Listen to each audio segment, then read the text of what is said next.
الحمد لله وكفى والصلاة والسلام على من لا نبي بعده. أما بعد فأعوذ بالله السميع العليم من الشيطان الرجيم. للفقراء الذين أحصروا في سبيل الله لا يستطيعون ضربا في الأرض يحسبهم الجاهل أغنياء من التعفف تعرفهم بسيماهم لا يسألون الناس إلحافا وما تنفق من خير فإن الله به عليم. سورة بقرة 273 نمبر آيات. ترجمة الله عز وجل فرمائي صدقي للفقراء دپاره د فقیرانو دي الذين د اغکسانو احصروا چې بنکړې شو دي فی سبیل الله فلار د الله کی لا يستطيعون ضربا طاقت نلري د سفر فی الارض بزمکه کی يحسبهم الجاهل گمان کی باغی باندې ناپوه خلق اغنیاء دمالدارو من التعفف د وجد ځان ساتلو د سوال نو د حرامونه تعرفهم تبپیجنې دوی بسیماهم په نښو د دوی لا يسألون الناس إلحافا سوال بنکي د خلکو نه په نښتلو سره وما تنفق من خير او هغه چې تاسو خرج کوئ څه غوره څیز فإن الله به عليم یقینا الله په هغې باندې پوهېږي. مخکې انفاق ته ترغیب خیراتونه او صدقې کوي او د هغې شرایط ذکر شو چې دا اخلاص دی پکې ریاکاري دی پکې نه اثباتنه دی نه تنګول دی نه الله عز وجل به تاسو د هغې پوره اجر درکوي ستاسو ګټه ده پکې. نو اوس دلته هغه مستحق ذکر کوي او د هغې ځای د لګولو ذکر کوي چې دا په چا لګول روپۍ او صدقې او خیراتونه په چا کول پکار دي. نو الله عز وجل دلته د یو قسمه خلکو تذکره کړله چې هغه فقرا دي. ظاهر داسې ده چې یو خو فرضي زکات دی خو به خامخا هغه محتاج چې هغه اته مصارف د هغې په سوره توبه کې ذکر دي خو د عامې صدقې دي نو دې هم هغه چا له ورکړه چې هغه کې ډېر اجر او ثواب وي. نو الله عز وجل د هغې نشاندهي کوي چې دا فقرا دي غریبانان دي او د هغوی شپږ صفتونه ذکر کړلي چې دې باندې انفاق کول دا ډېر اجر لري. الله فرمایي للفقراء مبتدا محذوف ده یعنی صدقات للفقراء صدقې او ستاسو خرچې دا د فقراو دپاره دي. کما فقراء الذين احصروا في سبيل الله چې هغه بنکړی شوي دي په لاره د الله کې چې اصل کې دا د اصحاب الصفه په باره کې نازل شوی دی او دا د هغوی صفات دي په دې آیات کې چې کومه د رسول الله صلی الله علیه وسلم د دور د علم طالب علمانو نو دا د هغوی صفات دي. دې وخت کې چې کومه طلاب دي غالبا دا صفات په هغوی کې شته چې بل چا کې نه معلومیږي. نو اولنی مصداق د دې اصحاب الصفه صفه چپر ته وایي منا ته وایي دا د مسجد نبوي مخې ته داسې یو سفر جوړ شوی یو منا جوړه شوې وه چې هلته به بعضې صحابه راغلو اسلام دپاره هجرت یې کړی و خپل کورونه یې نه وو بیا یې شوق و د دین د زده کړې دین به یې زده کوو جهادونو نه به کله رسول الله لېږل دعوت به یې کوو دین به یې زده کوو خو داسې د کار مواقع ورته نه وي او کله کله به کار لم تل لرګي به هم د غره نه راوړل خو زیاتره د رسول الله حاضر چې دی نو هغه حاضر مجاهدینو طلباو کې او په هغې کې د الله عز وجل حکمت و، ځکه چې د رسول الله هر حرکت او هر خبره دین و، د هغې زده کول ضروري و، د هغې دپاره خاص شاګردان پکار وو. نو په کور کې ځکه د رسول الله بیبیان هم ډېرې وي چې د کور ژوند هغه بیبیانې زده کړي او خلکو ته یې بیان کړي، نو بهر وله الله عز وجل دغه د صوفي د شاګردان دغه د ملګري تیار کړو چې دوی به دین زده کوو. رسول الله صلی الله علیه وسلم به بیا ملګرو ته وویل چې دا ځان سره کور ته ماښام کې بوځئ، خوراک پې وکړئ. څه کسان به د رسول الله صحابه بوتلل او غریبي و، نو هغوی به پې خپل خوراک او خرچې به پې کولې. الله عز وجل د هغوی په باره کې فرمایي په دې باندې څه وکړئ؟ خرچې وکړئ. دا ستاسو د زکات او د صدقو د انفاق مستحق دي. او دا د چوبل د سوال نه ځان ساتي، سوالونه نه کوي، د حرامو نه ځان ساتي، سختې ډېرې. الله عز وجل فرمایي چې د هغې باوجود به تاسو دا خلک پېژنئ، دا به معلوموئ. د دې وجې نه عبدالله ابن مبارک رحمه الله باره کې راځي چې هغه به صرف صدقه طالب علمانو له ورکوله. چا دې تپوس وکړو چې دا ولې ته صرف دوی له ورکوي او بل چا له نه ورکوي؟ عبدالله ابن مبارک وویله چې دا وارثان دي،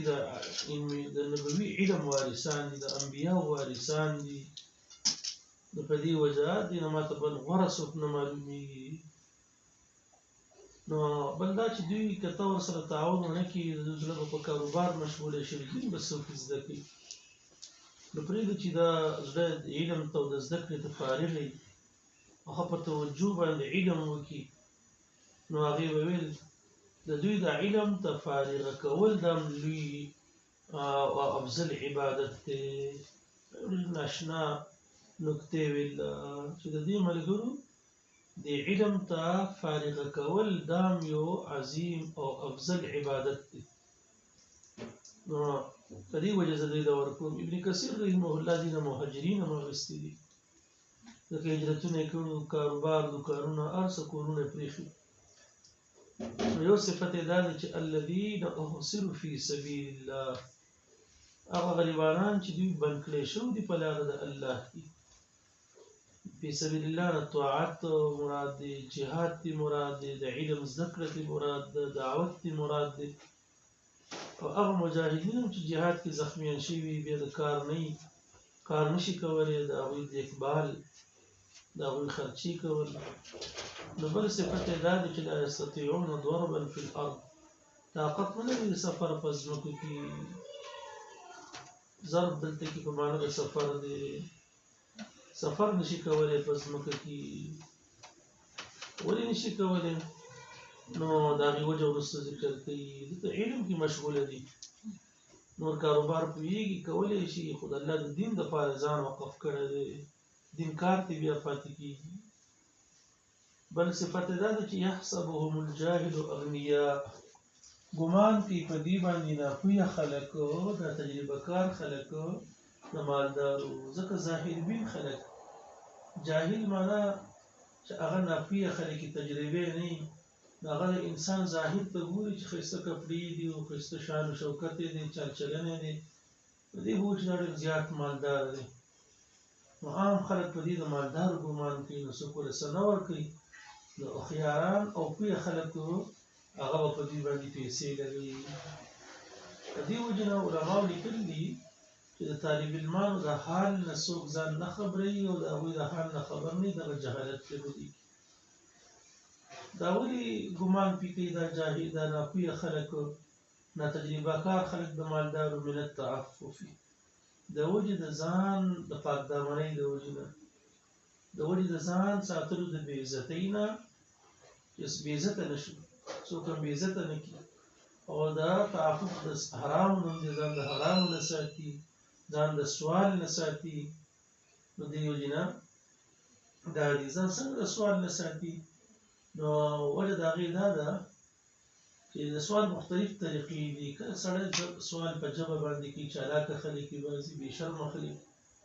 بعضې خپل حال داسې جوړ کړی چې خلکو ته ځان ښکاره کوي، خلکو ملاقات ته ځي، ځان مسکین ښکاره کوي، زړې جامې قصدن اغوندي،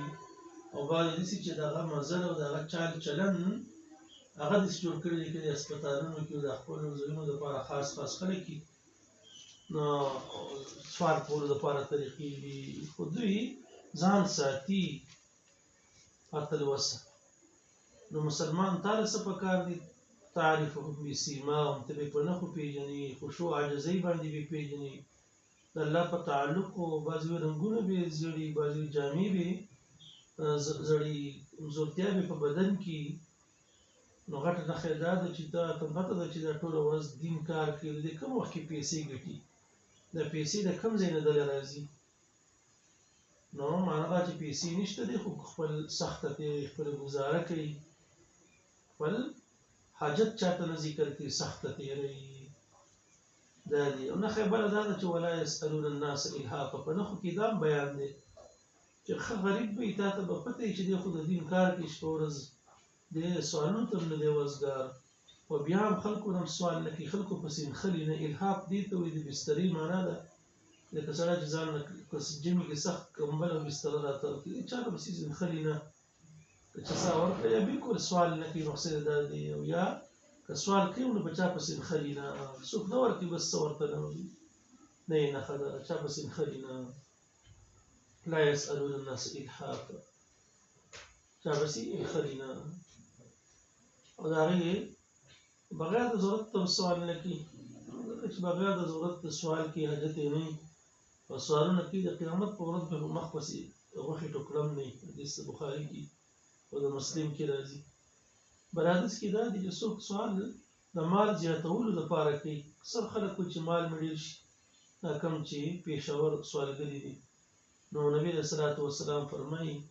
چې هغه د جهنم اور د خلکو نه غواړي نو دا اکثر صفت د طلابو د علم د علماو صفتي یو واقعه علماو ذکر کړله څلور کسان دي خطیب بغدادي شیخ صاحب حکمت القرآن کې ذکر کړله څلور د ټولو نوم محمد دی د پلار په نوم یې پته لګي یو محمد ابن جریر په نوم دی یو د محمد ابن خزیمه یو د محمد ابن نصر مروزي یو محمد ابن هارون رحمهم الله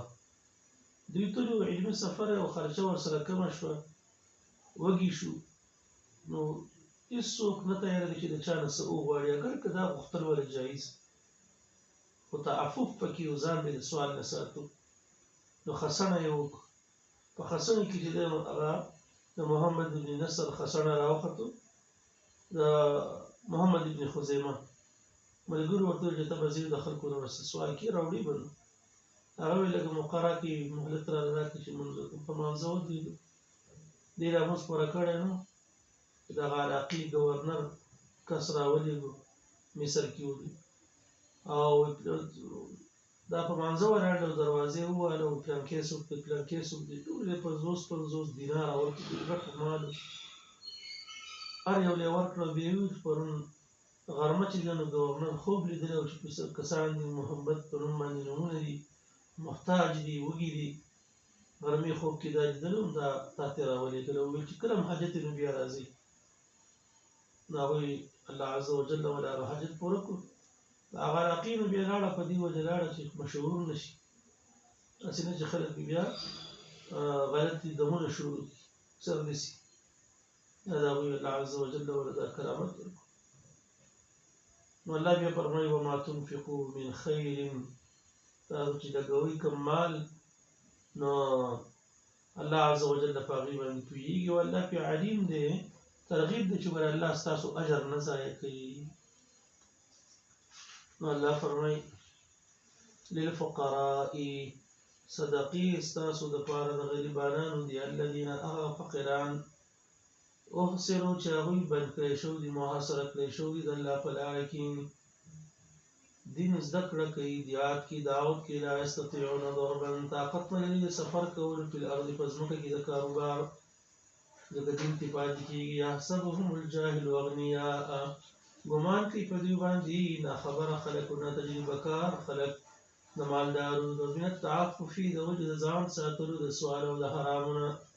تعرفهم ته به پېژنې دوی بسیماهم په نښو د دوی لا يسألون الناس الحافا سوال نه کوي د خلکو نه په نښتلو سره یعنی په سخت سوالونو سره وما تنفقوا من خير او هغه چې تاسو خرج کوئ څه غوره شیز فإن الله به عليم يقينا الله پاک باغي باندې عليم او پوهه دی. أقول قولي هذا استغفر الله لي ولكم ولسائر المسلمين.